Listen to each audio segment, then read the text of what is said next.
बिहार के मुख्यमंत्री नीतीश कुमार एक बार फिर पूर्व डिप्टी सीएम तेजस्वी यादव पर जमकर बिफर गए। नवादा लोकसभा क्षेत्र के वारसिलीगंज में बीजेपी प्रत्याशी विवेक ठाकुर के समर्थन में रैली के दौरान सीएम नीतीश ने आरजेडी को अड़े हाथों लिया। सत्ता में रहने के दौरान काम का श्रेय लेने के मुद्दे पर नीतीश ने तेजस्वी पर कहा कि वो क्या काम किया, सब काम तो हमने किया है, अनाप शनाप बोलता रहता था तो हटा दिए, अब वापस बीजेपी के साथ आ गए हैं और हमेशा एनडीए में ही रहेंगे। मुख्यमंत्री नीतीश कुमार ने कहा कि 2005 से वह बिहार की सत्ता में है, शुरुआत से ही वह बीजेपी के साथ मिलकर काम कर रहे हैं। 2 बार बीच में इधर उधर हो गए थे, लेकिन अब वह कहीं नहीं जाने वाले हैं। 2005 से पहले के आरजेडी शासनकाल पर निशाना साधते हुए सीएम ने कहा कि पति जब जेल में गए थे तो उन्होंने अपनी पत्नी को सीएम बना दिया। उस समय पति पत्नी का राज चलता था, उन्होंने बिहार का बुरा हाल कर दिया। लोग शाम में घर से बाहर नहीं निकल पाते थे, क्षेत्र में जाते थे तो पैदल जाना पड़ता था, सड़कें थी ही नहीं। नीतीश ने आगे कहा कि बीच में हमने लालू यादव को मौका दिया,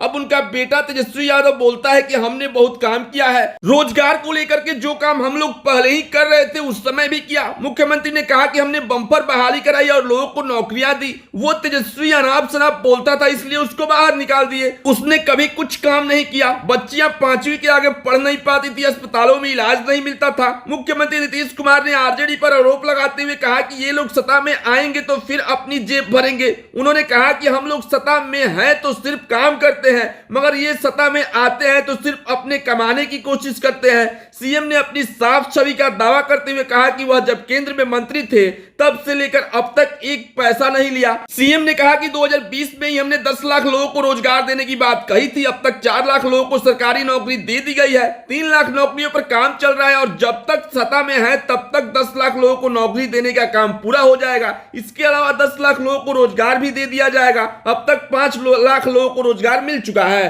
अब नौकरियों का श्रेय किसे मिलेगा ये तो जनता वोटिंग के दौरान बताएंगी। फिलहाल के लिए बस इतना ही जानकारी। अच्छी लगी चैनल को सब्सक्राइब, वीडियो को लाइक और ज्यादा से ज्यादा शेयर करें। मिलते हैं अगले वीडियो में, तब तक के लिए जय हिंद, जय बिहार।